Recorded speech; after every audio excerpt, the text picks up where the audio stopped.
Okay, Coach Fisher's here. We'll finish up with Coach today. Got a few here.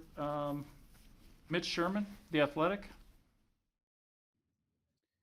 Hey Travis, did looking back at Ohio State, did their receivers present you with some challenges in pass defense that maybe didn't allow you to get as aggressive in what you would do against teams that don't have the kind of game breaking ability like Garrett Wilson and Chris Olave? No, we knew going into the game that they had um, deep threats on the outside, and the guys were want to play top down on the routes and compete and challenge the routes and stuff like that. So Thanks. Lincoln Journal Star, Parker Gabriel. Hey Travis, just your confidence level in that group, especially at safety, behind Deontay Williams and the guys that will be in the mix to fill in, given those first half suspensions for Cam and Deontay. yep, I got a lot of confidence in the guys that we're going to play week to week. Obviously, it starts on Monday and Tuesday, preparation and going into the game. How well can we practice as a group? Um, Guys have the individual goals that they want to accomplish in practice. As far as I want to get better on this today, I want to get better on this tomorrow. I want to get and stuff like that. Uh, but all of the guys, when it's their turn to play, whether it's somewhere during the game, whether it's the next game or whatever it may be, they're starters. So we just keep rolling. So the guys that whoever's in the game is starters in my eyes. And just one quick follow up with Miles in particular. You've spoken highly of him in the past. What did you make of the time that he got against Ohio State, and how much does it help to have some film in a game for him then to work off of, building the rest of the way? Yeah, good question. Anytime that I can get the younger guys in the game, it's a bonus for me. Just simply because those guys are talented, need to get the game experience. They're getting the practice experience now, but it's nothing like having that game experience. So Miles did get some plays in the Ohio State game, and I thought he did a great job when he got in the game. 24/7 Sports, Brian Christopherson.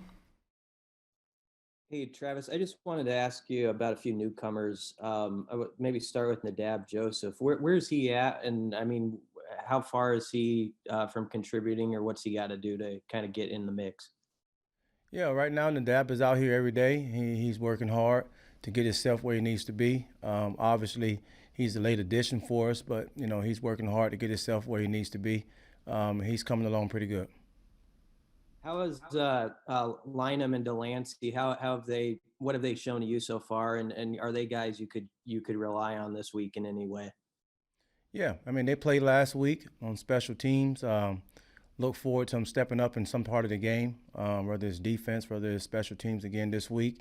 Um, Maturing a whole lot to be freshmen, a whole lot. Those two that you just named are doing a great job. Are coming to practice with the right mentality. The older guys they're catching the older guys' eyes by the way they practicing, making plays on the football side in practice.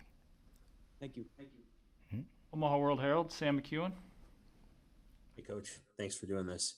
Hey, how'd you know that Quintin Newsom was going to be a good corner? I mean, in high school, he was a really good safety, an elite safety. I think a lot of schools recruited him as that, but you kind of saw all along his possibility of being a cornerback. How did you see that? Like, what did you see in his game that made you think this is a guy that we could actually move from safety to corner?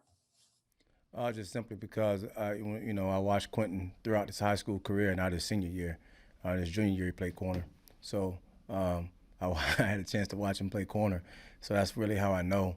Also, had a chance to watch him work out on his own back home, and just him sending film in to me. Had of him working out on his own. I saw his feet. He has very, very, very good, quick feet. And, guys like that can play safety and corner, but at the same time have the feet to play corner. I knew right away that he can play corner here. I know that you're a coach. Lots of coaches love to see players in person in order to be able to kind of visually match up what they're seeing on film. That's obviously been very hard this year in the pandemic. How have you tried to adjust to desiring to see these kids up close so you can get a sense of how big they are and how they move and all those things without being able to do it in person because of NCAA regulations? Yeah, it's hard with the regulations they have out right now, but we're just trying to do the best that we can. You know, personally, I am one of those guys that visually I want to see a kid practice. I want to watch him. I want to see how tall he is. I want to, you know, unable to do it right now, but so it is different for me. But just watching a lot of game film on guys right now, and they got a few games in right now, so now I'm starting to go back and watch some game film. And so I get a chance to have a different opinion or keep the same opinion, depending on what I see on film. All right, and last one for Coach Fisher, and to wrap up today, Sean Callahan, Husker Online. Hey, Coach, what have you seen from Peyton Ramsey? I know you got to watch him last year versus Indiana. How has he blended in at Northwestern, and how will he challenge you guys on the back end? You know, these guys have a great football team. They're very disciplined across the board. You know, not a highly penalized team. They're going to be very disciplined. They're going to do the things that they do and do it well.